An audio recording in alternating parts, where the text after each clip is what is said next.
नमः सिद्धेभ्यः।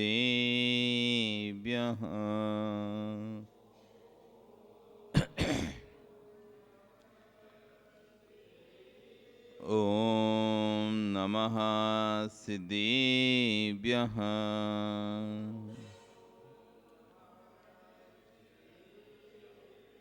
ॐ नमः सिद्धेभ्यः।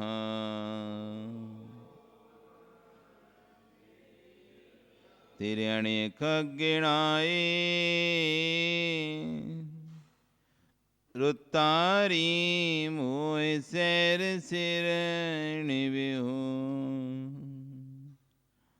आयरी राव पसियो परवादीण्यु भव्य जी लोए। नमो अरियंताणं नमो सिद्धाणं नमो आयरीयाणं नमो वज्रायाणं नमो लोए सब्यसाहुणं। बोले अनंत अनंत परमेष्टि भगवान की, आदिरम आदिनाथ भगवान की, वर्तमान शासन महावीर भगवान की, आचार्य कुंद कुंदेश स्वामी महाराज की, आचार्य गुरु विश्व सागर जी महाराज की, अहिंसा में विश्व धर्म की।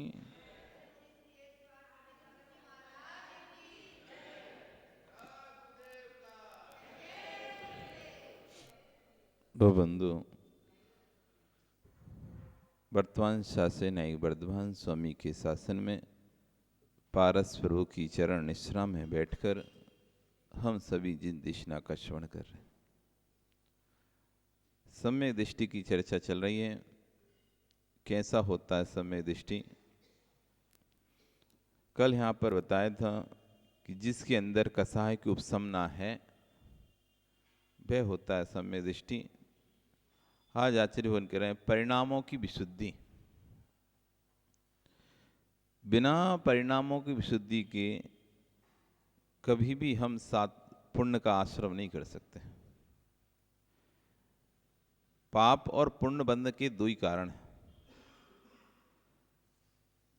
पाप कैसे बंधेगा और पुण्य कैसे बंधेगा? तो बहुत सारे कारणों को मत ढूंढो। पूजा करने से पाप बने पुण्य होगा, इससे पुण्य होगा, इससे पुण्य होगा, अथवा ये करने से पाप होगा, ये करने से पाप होगा। वैरायटी में सिर्फ दो वैरायटी में डिवाइड कर दो सारी चीजों को, विशुद्धि और संक्लिष्टता। विशुद्धि और संक्लिष्टता दो विभागों में डिवाइड कर दो आप अपने सारे कार्यों को। जितने सुबह से लेकर शाम तक आप जितने भी कार्य कर रहे हैं, जितना भी आपके द्वारा मन वचन काय से योग के माध्यम से जो कार्य किया जा रहा है, उन संपूर्ण कार्यों को सिर्फ दो भागों में डिवाइड कर देना। कितने भागों में? दो भागों में। एक विशुद्धि के डिपार्टमेंट में और एक संक्लिष्टता के डिपार्टमेंट। जिन जिन कार्यों को करने से हमारी संक्लिष्टता बढ़ती है, अब संक्लिष्टता से मतलब सिर्फ इतना नहीं समझना कि वो मन खराब होना। हम संक्लिष्टता से मतलब क्या समझते हैं? संक्लिष्टता कैसे कहते हैं? अरे मन खराब हो रहा है ना, वो अकेली संक्लिष्टता नहीं है। कोई भी कसाय यदि बढ़ रही है हमारी, वो संक्लिष्टता ही है। लोभ कसाय बढ़ रही है, मान कसाय बढ़ रही है, माया कसाय बढ़ रही है, क्रोध कसाय बढ़ रही है, कोई भी कसाय नहीं भड़क रही है हमारी किसी कार्य को करने से, वो संक्लिष्टता ही है।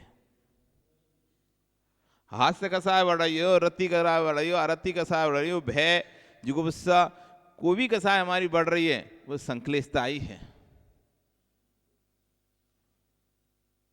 तो एक तरफ संक्लिष्टता, एक तरफ विशुद्धि। जिस कार्य को करने से परिणाम निर्मल होते हैं, जिस कार्य को करने के बाद परिणाम निर्मलता को प्राप्त होते हैं, वो विशुद्धि है। और जिस कार्य को करने के बाद परिणामों में विकार आता है, वो संक्लिष्टता है। अब देख लो, पूजा करने के बाद यदि विशुद्धि आ रही है तो पुण्य बंध है, पूजा करने के बाद संक्लिष्टता आ रही है तो पाप बंध है, अभिषेक करने के बाद विशुद्धि आ रही है तो पुण्य बंध है, अभिषेक करने के बाद संक्लिष्ट हो रही है तो पाप बंध है, प्रवचन सुनने के बाद विशुद्धि आ रही है तो पुण्य बंध है, प्रवचन संक्लिष्ट हो रही है तो पाप बंद है।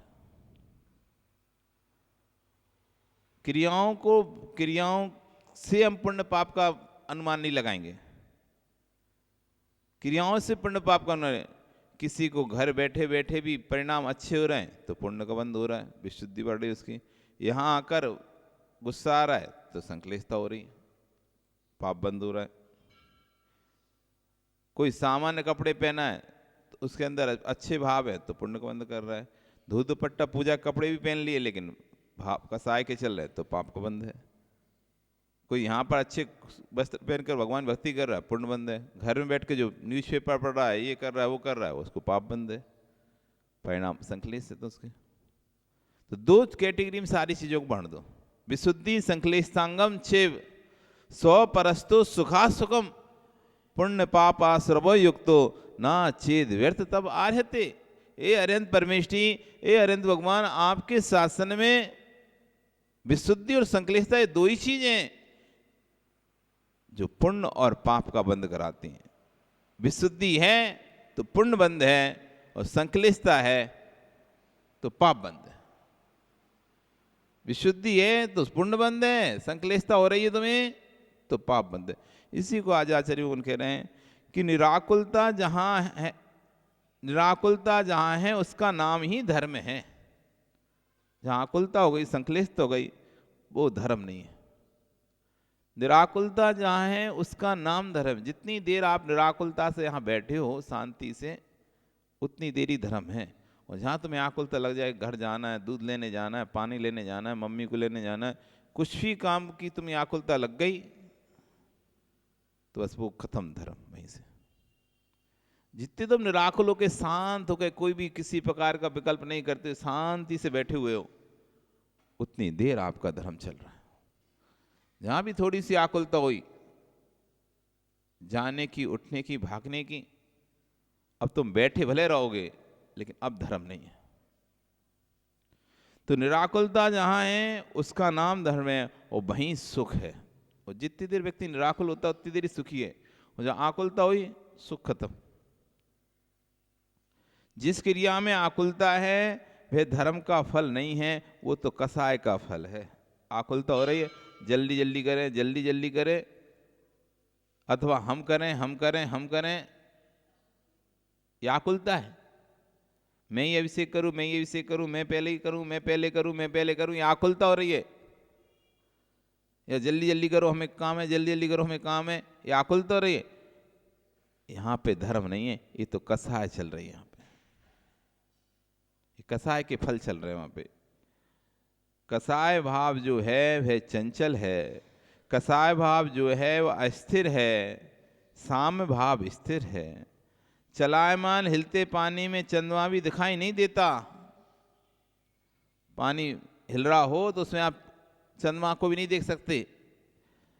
यदि आपको विश्वास ना हो तो आज ही देख लेना, यदि बाल्टी में पानी भरा हुआ और हिल रहा है तो उसमें आपका चेहरा नहीं दिखाई देता। और यदि वह पानी स्थिर हो जाए तो उसमें चेहरा दिखने लगता है। जिसका चित्त चलायमान होगा, जिसका चित्त अस्थिर होगा, उसको परमात्मा का चेहरा दिखाई नहीं देता है। बिल्कुल आप मानो, आपसे भी आंख बंद करके कहें ना, आंख बंद करके पारस भगवान का चेहरा याद करो, दुनिया के चेहरे दिखेंगे, वो नहीं दिखेगा वास्तव में। आंख बंद करके कहें कि पारसनाथ भगवान की प्रतिमा का ध्यान करो। कैसी प्रतिमा है? रोज देखते हो आप प्रतिमा को, तब भी पूरे नाक नक्शे आपको नहीं दिखाई देंगे।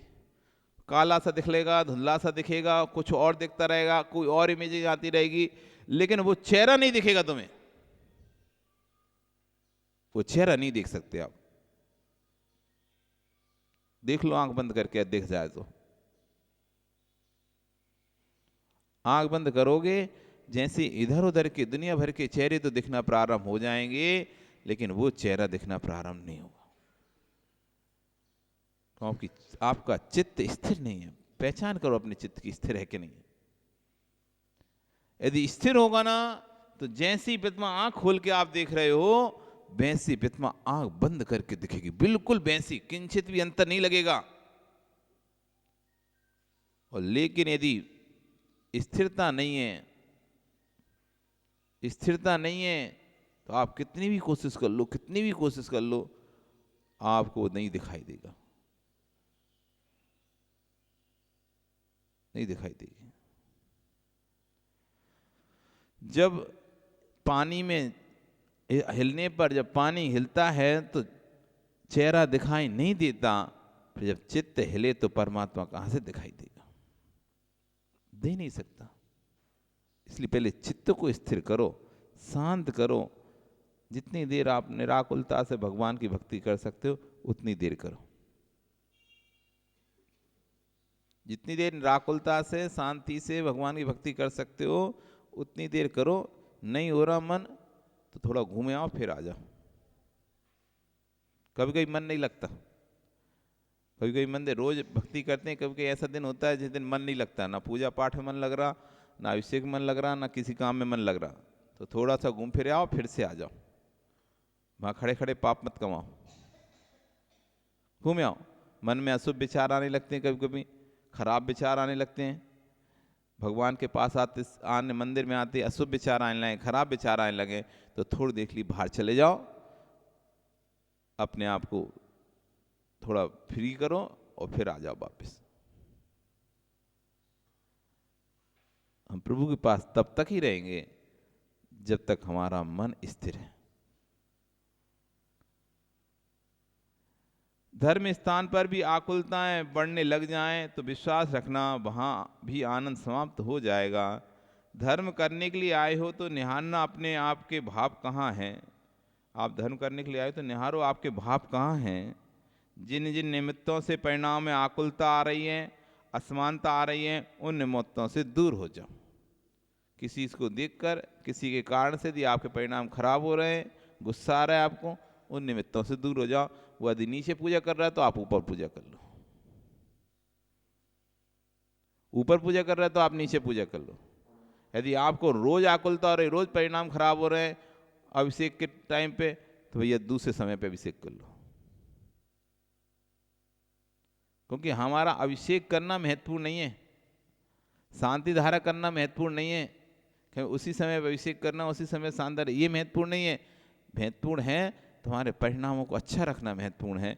यदि हमारे परिणाम यदि 8 बजे अच्छे रहते हैं तो ठीक है, आज हो जाए अभिषेक कर लेना, जरूरी नहीं है 6 बजे करो।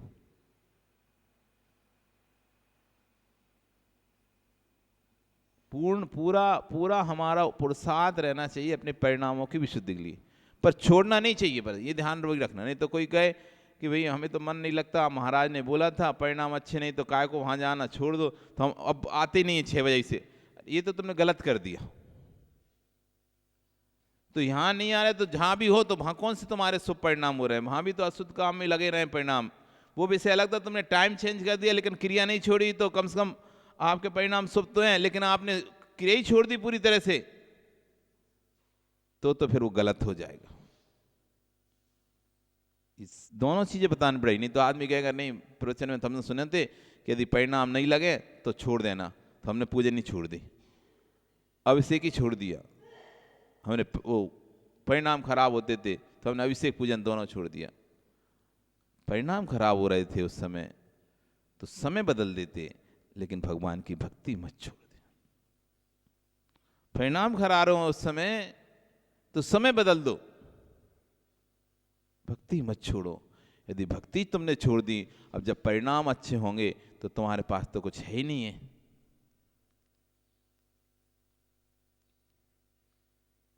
बचे नहीं तुम्हारे पास, तो दुकान ही बेच दी तुमने, अब दुकान बेच दी, अब दुकान बेच दी तो क्या होगा? अब व्यापार कैसे करोगे? घाटा लग रहा था तो तुमने दुकान बेच दी, अब फायदे का समय आया तो दुकान तो है नहीं है आपके पास, दुकान तो है ही नहीं है, तो फिर अब कैसे व्यापार करोगे? इसलिए दुकान नहीं बेचो, थोड़ी देर के लिए बंद कर दो या फिर शांत रह बैठो। जिन जिन निमित्तों से परिणामों में आकुलता है, असमानता आती है, उन निमित्तों से दूर हो जाना। कम से कम एक पर्याय तो सत्य का भेदन कर लो। आचार्य कह रहे हैं इतनी पर्याय निकाल दी हमने अनंत, एक पर्याय तो सत्य का वेदन कर लो, जिस सत्य को पाने के लिए अनंत भाव पूर्ण किए हैं लेकिन अभी तक प्राप्त नहीं हो पा रहा। एक पर्याय बस, ज्यादा नहीं चाहिए। एक पर्याय सत्य का वेदन करना है कि मुझे किसी के प्रति अशुभ भाव नहीं करना, बस इस पर्याय में इतना करके देख लो। बस एक पर्याय तो ऐसे निकाल लो जिसमें मुझे अपने परिणामों को खराब नहीं करना। एक पर्याय निराकुलता वाली, पूरी अनेक अनेक अनंत अनंत पर्याय निकाल दिए हमने आकुलता में। एक पर्याय बस, निराकुलता, कोई जिसमें आकुलता नहीं है। अरे एक पर्याय नहीं तो कम से कम पूरे दिन भर में 1 घंटा निकाल लिया करो। एक पर्याय तो बहुत बड़ी बात है, एक पर्याय नहीं निकाल पा रहे तो पूरे दिन भर में बस राकेश 1 घंटा भागा दौड़ी भागा दौड़ी भागा दौड़ी। महाराज पता तो है हमारे पास समय नहीं है। चिंता नहीं करो, अभी तुम्हें समय नहीं दिखाई दे रहा धर्म के प्रति। जब व्यक्ति के पास कुछ नहीं होता ना, फिर समय समय होता है। अब बैठे रहो घर में। जब पुण्य था, धन संपत्ति थी, व्यापार चल रहा था, तब समय था नहीं। अब हो गया व्यापार खत्म, संपत्ति भी चली गई, अब खूब समय। अब बैठो, कितना भी व्यस्त हो, कितना भी व्यस्त हो, कितना भी समय ना हो आपके पास, तब भी धर्म को मत छोड़ो। धर्म के समय को मत छोड़ो। सारे समय छोड़ देना नहीं है, कहीं तो वो जाना वो छोड़ देंगे, लेकिन जो धर्म का समय वो नहीं छोड़ेंगे। क्योंकि जो समय हमें व्यस्तता मिली है वो इसी धर्म के समय के कारण से हमें व्यस्तता मिल रही है। नहीं तो व्यस्त नहीं है आदमी, बेकार ही रहता है, फ्री रहता है दिन भर। लो, काम धाम नहीं है, पाप के उदय से दिन भर घर में पड़ा है, बिस्तर पे रोटी टोट रहा है। तुम इतने व्यस्त हो ना, ये पुण्य के उदय से व्यस्त हो, नहीं तो घर पे रोटी टोट रहे होते।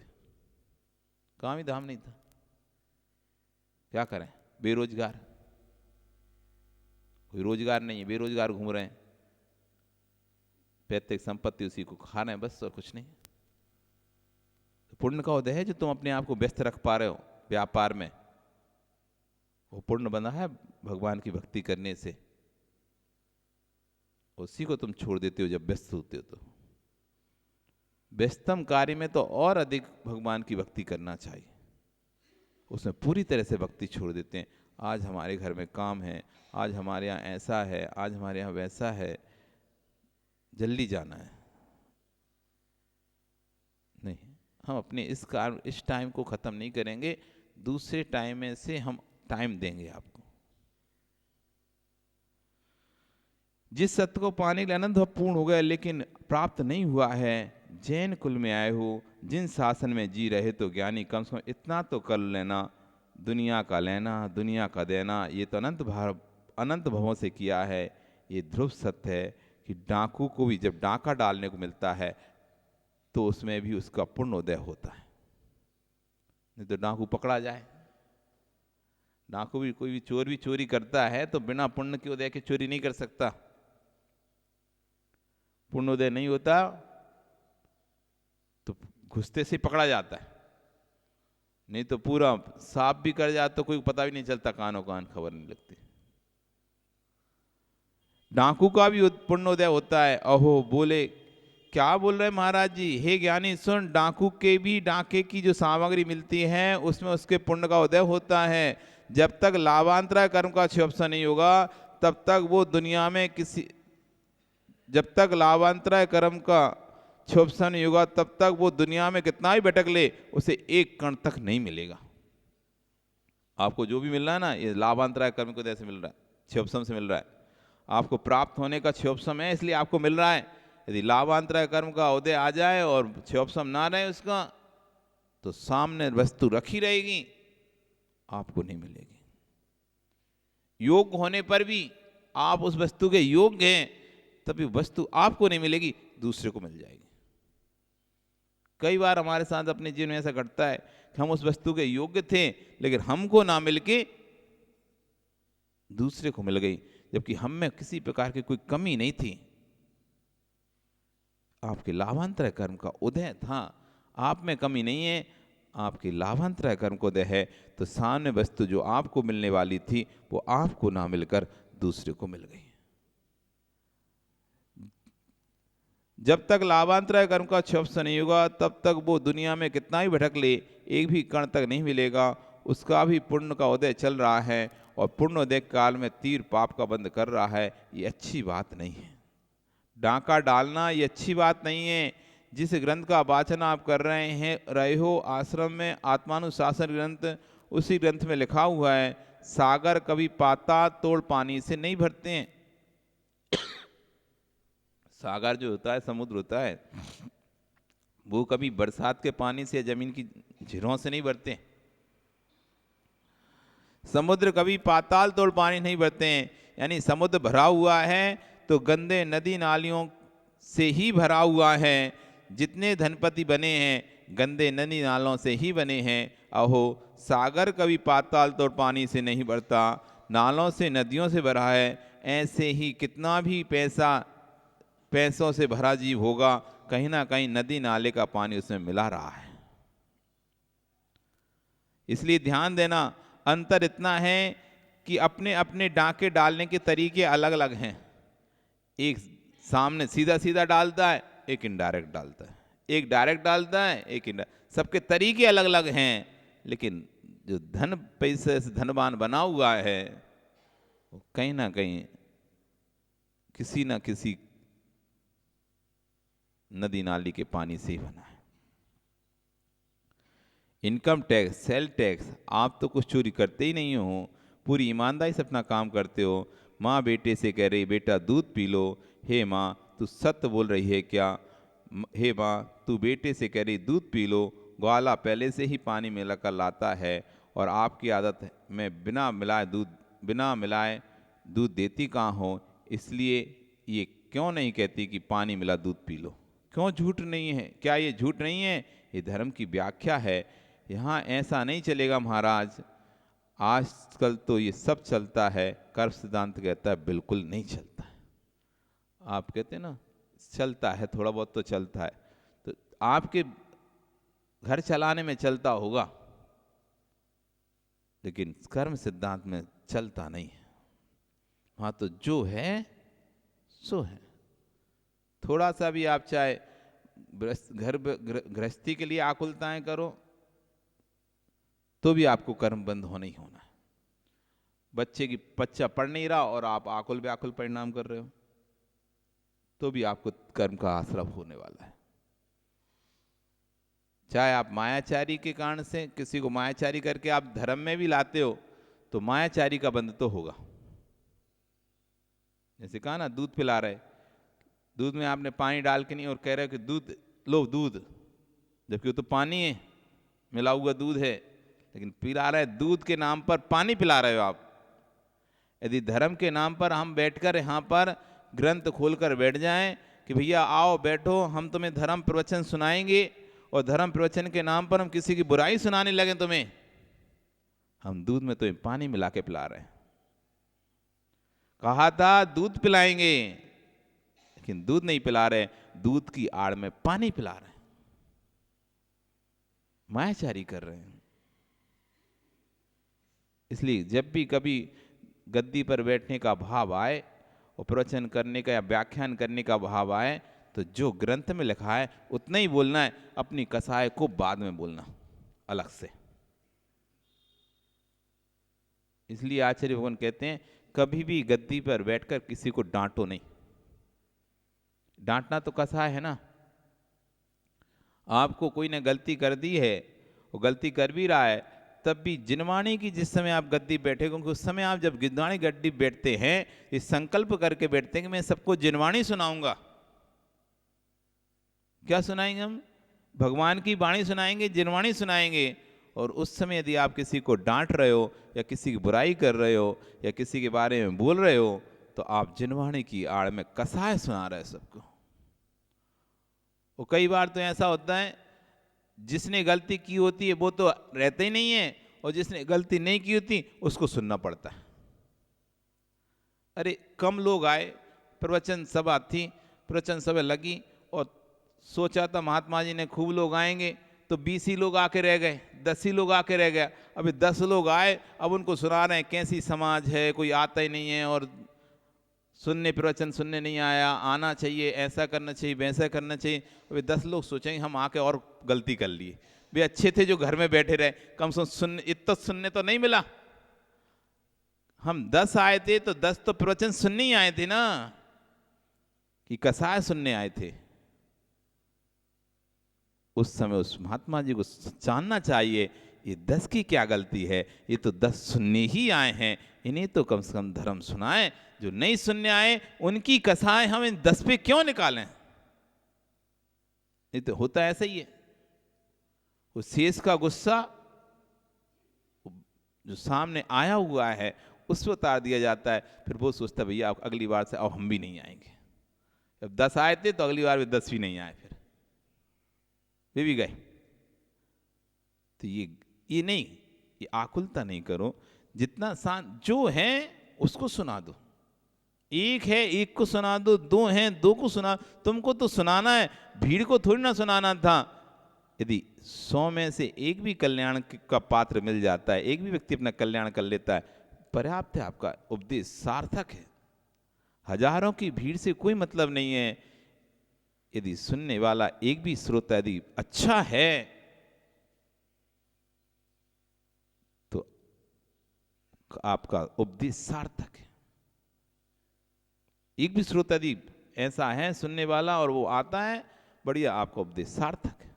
जरूर नहीं हजारों श्रोता हैं। हे ज्ञानी, किसको तू दोष देगा, मत किसी को दोष दो, दे सको तो दोष अपनी दृष्टि को दो। देखो कि मेरी आंखें, तुम इतने अभागी क्यों हो कि तुझे दूसरे के दोष ही दिखें। अरे ज्ञानी, कुंद कुंद स्वामी तो निगोदिया में भगवान दिखाई देते हैं और तुझे भगवान में भी दोष दिखाई देते हैं।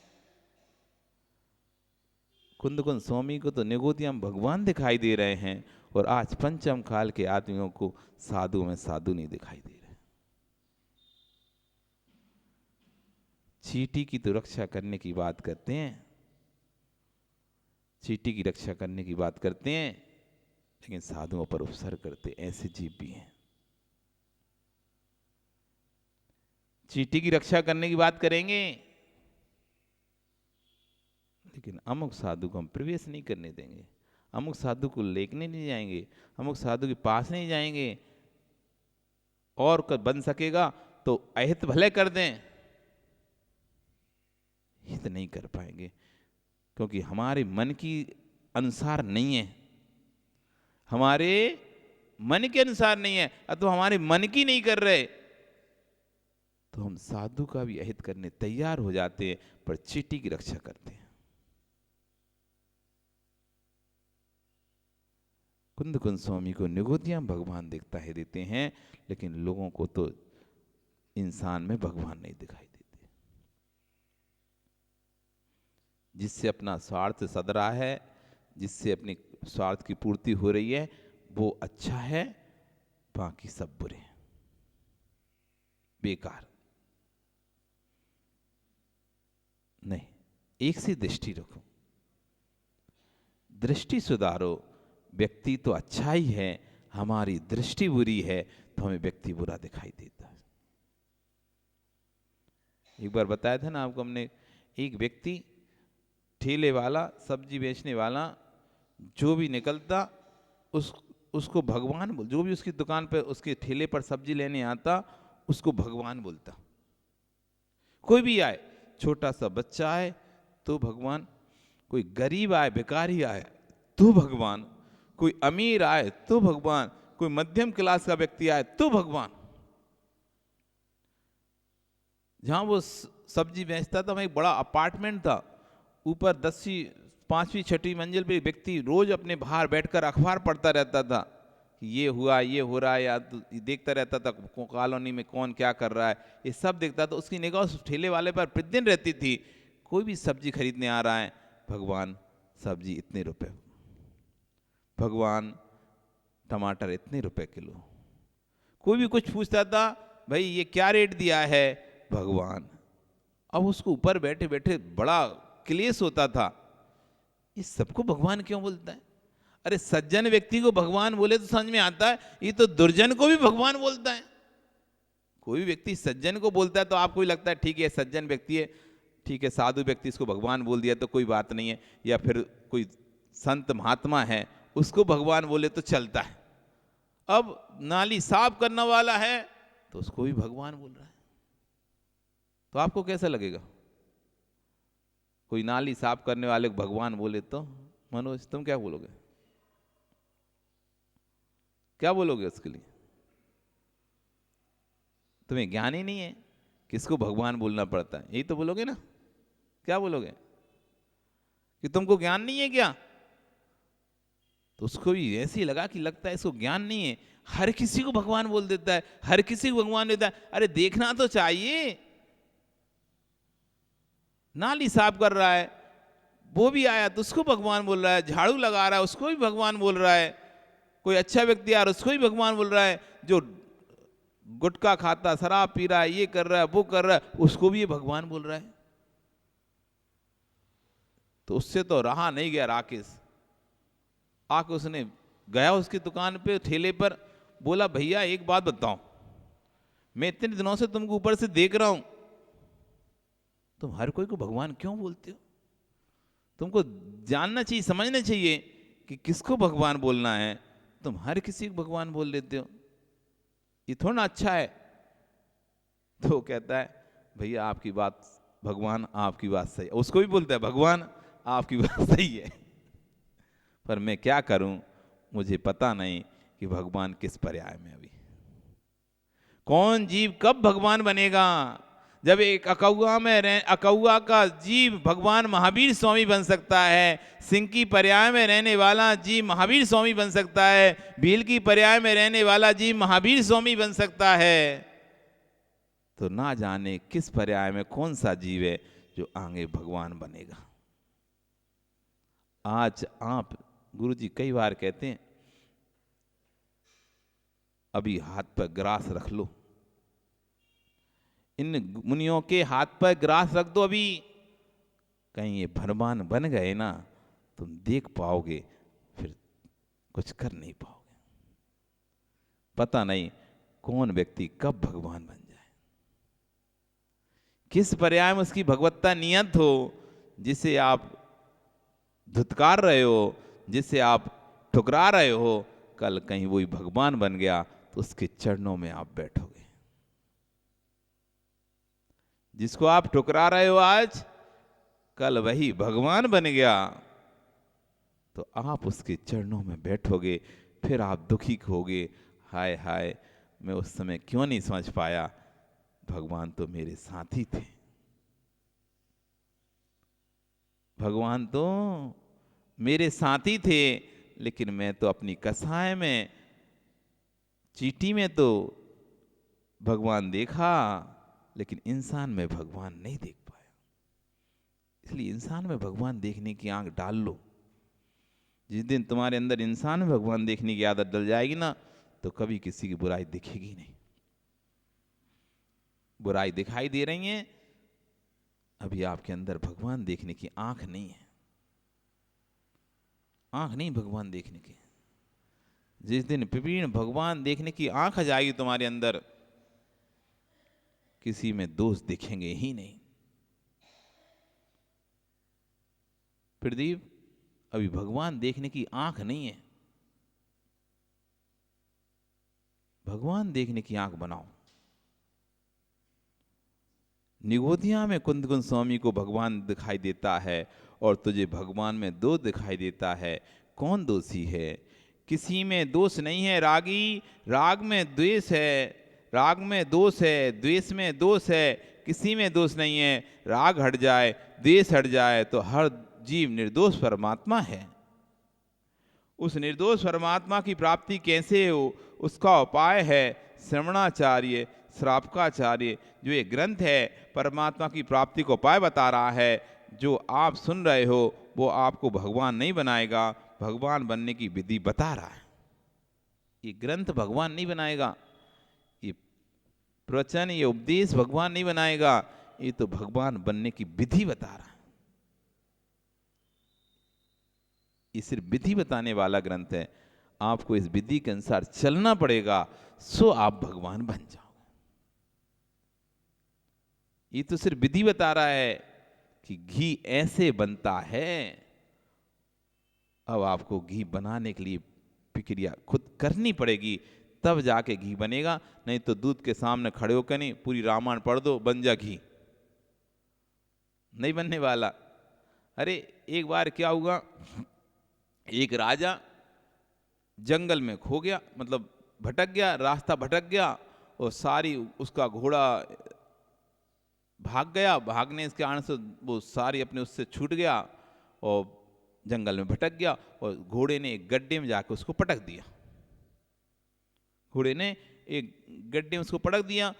वहां एक व्यक्ति रहता था, उसने उसको बचाया, निकाला, राजा को निकाल के पहचाना ये तो हमारे नगर का राजा है। उसको अपनी कुटिया में ले गया, कुटिया में ले गया, उसकी पट्टी की, कुछ दिनों उसको अच्छा सा भोजन आदि करा के, उसके घर में गाय थी, गाय तो गाय से दूध निकालता था, अच्छा पकवान बनाता था और राजा को खिलाता था। अब राजा था भील प्रकृति का, शूद्र, उसने कभी मांस के अलावा कुछ खाया नहीं था। तो ये जब उसने पकवान खाए उसे लगा जैसे अमृत खा रहा है वो। कभी उसने चखे नहीं थे ऐसे पकवान, ऐसी चीजें चखी नहीं थी, मावा की मिठाइयाँ, उससे तो बहुत भाग गया। अब वो व्यक्ति दुष्ट प्रकृति का व्यक्ति था, राजा, उसने कहा भैया तुम ये बताओ, ये तुमने मुझे जो खिलाया है 3 दिन बाद फिर जब उसको ठीक हो गया और उसके जो मंत्री थे सैनिक उसे ढूंढ लिया तो वापस राजा को ले जाने के लिए आ गए। तो राजा वापस जा रहा था, तभी उसने कहा तुमने 3 दिन मुझे जो खिलाया है वो कहाँ से खिलाया है? ऐसा तो मैंने कभी ना किसी पेड़ पर देखा कोई फल ऐसा, और ना कभी मेरे राजमहल रसोइयों ने कभी ऐसा बनाया। ये चीज क्या थी जो तुमने मुझे खिलाई है? वो कहता है ये सब हमारी कामधेनु की कृपा है। गाय कामधेनु, गाय का दूसरा नाम कामधेनु है, ठीक है ना, पर्यायवाची नाम, गौ को कामधेनु भी बोलते हैं। तो ये मेरे कामधेनु की कृपा है, उसी की कृपा से हमको सब मिलता है, उसी की कृपा से हमको मिलता है, वही हमको देती है, हम आपको दे रहे हैं। वो वही हमको देती है, हम आपको दे रहे हैं, हमारा कुछ नहीं है, ये सब उस कामधेनु की कृपा है। तो राजा को तो जच गई बात, कामधेनु, कामधेनु ये सब देती है? कहीं हाँ कामधेनु ये सब देती है। तो वो कहे मुझे चाहिए वो। तो कहे भैया हम नहीं दे सकते, ये तो हमारे, नहीं नहीं मुझे तो चाहिए। अब राजा की जिद, राजहट, उसने कहा ये पकड़ो नोटों की पुटलिया, ये मोहरों की पुटली, और मुझे तो कामधेनु दो, ये जो सब देती है। और जबरदस्ती उसने मना करने पर भी सैनिक जबरदस्ती उस गाय को लेकर चले गए। अब राजमहल में उसको बढ़िया अंदर, राजमहल के अंदर उसको खड़ा किया गया। अब राजा को तो आदत लग गई थी खाने की, अब वो आज अपन सबको खिलाएंगे, सबको बुला के बोलता है सबको देखो मैं आज मिष्ट वो ऐसी चीज खिलाऊंगा जो तुमने कभी खाई नहीं होगी।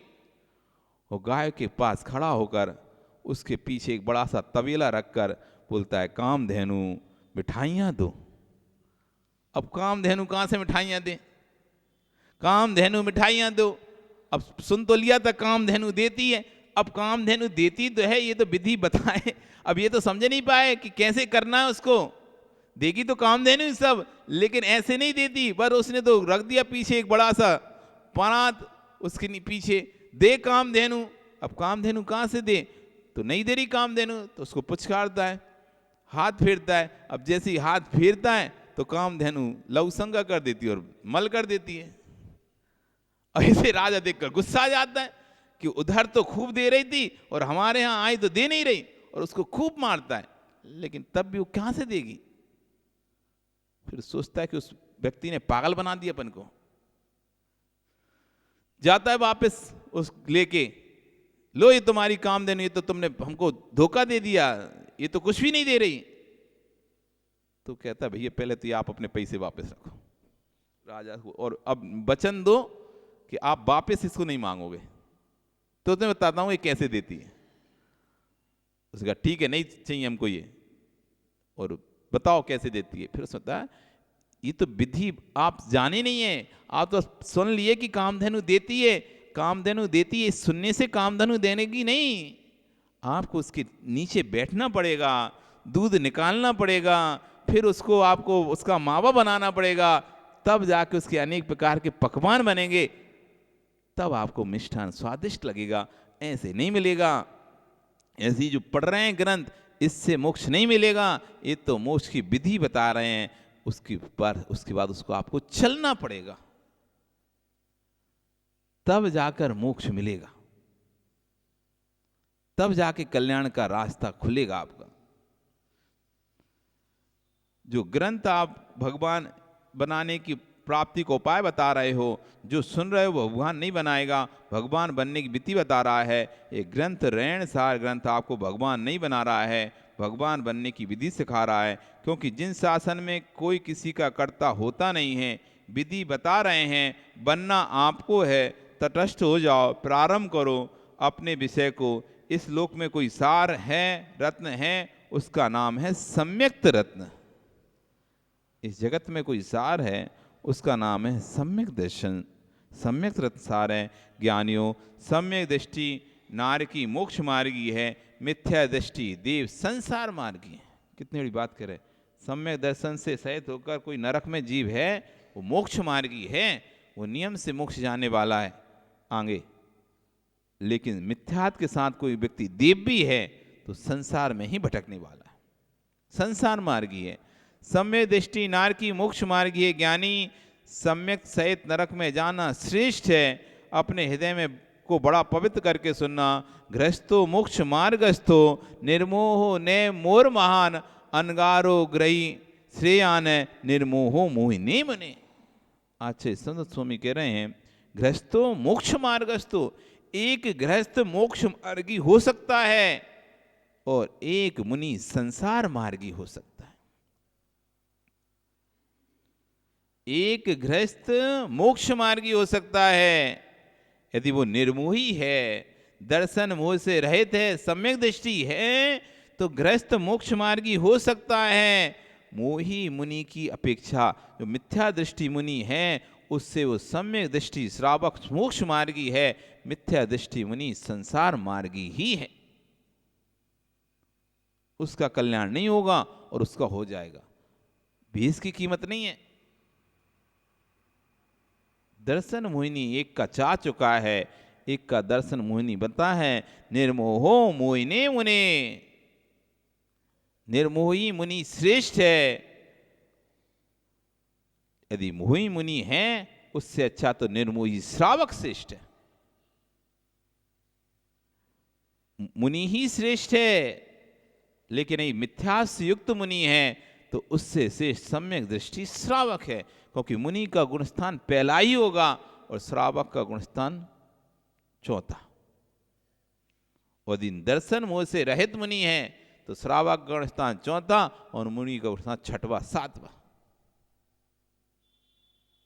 ये भावों की दशा है।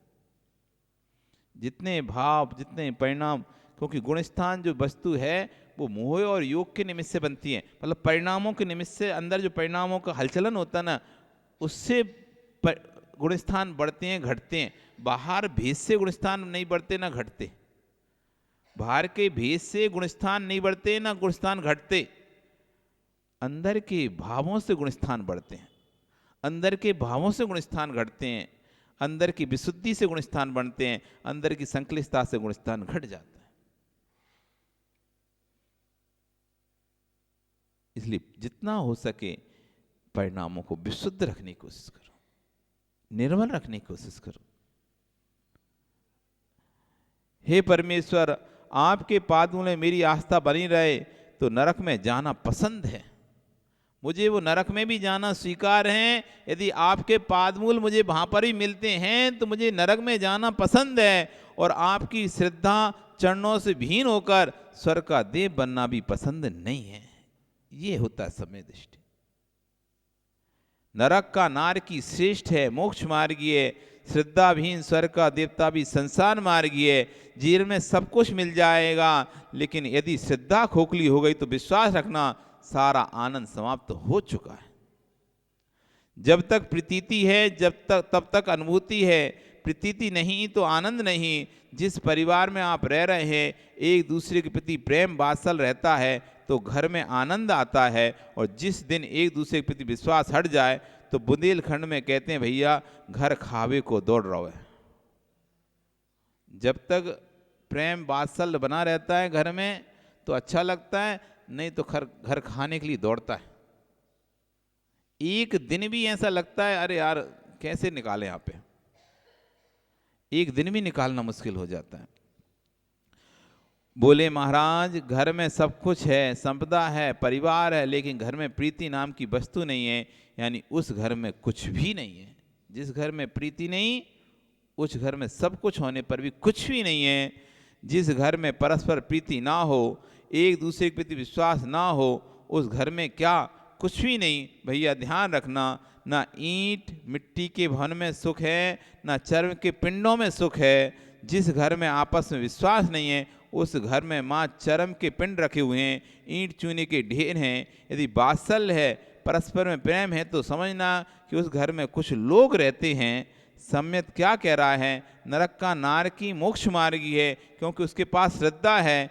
किसी के बढ़ते हुए कदमों को कभी नीचे मत गिराना, नीचे उठाने का भाव, नीचे को उठाने का भाव तो रखना, पर उठे को गिराने का भाव मत करना। सम्यक दृष्टि हो तो उठो गिराने का भाव कोई मत करना। आप अपने भाग से दुनिया खाती पीती है, लेकिन तेरे भाग से ना कोई खाता है ना पीता है। यदि आप भी खिला रहे हो तब भी ज्ञानी भाग उसी का ही है। ये ध्यान रखना। आप भले अपने बच्चों का पालन पोषण कर रहे हो, उसका भाग नहीं होता तो आपके घर में जन्म ही नहीं लेता, किसी भिखारी घर में जन्म लेता। अरे उस बेटे का पुण्य नहीं होता तो क्यों आपके घर में जन्म लेता, ले लेता किसी भिखारी घर में जन्म। उसका स्वयं का पुण्य है कि लखपति करोड़पति अरबपति के घर में जन्म ले रहा।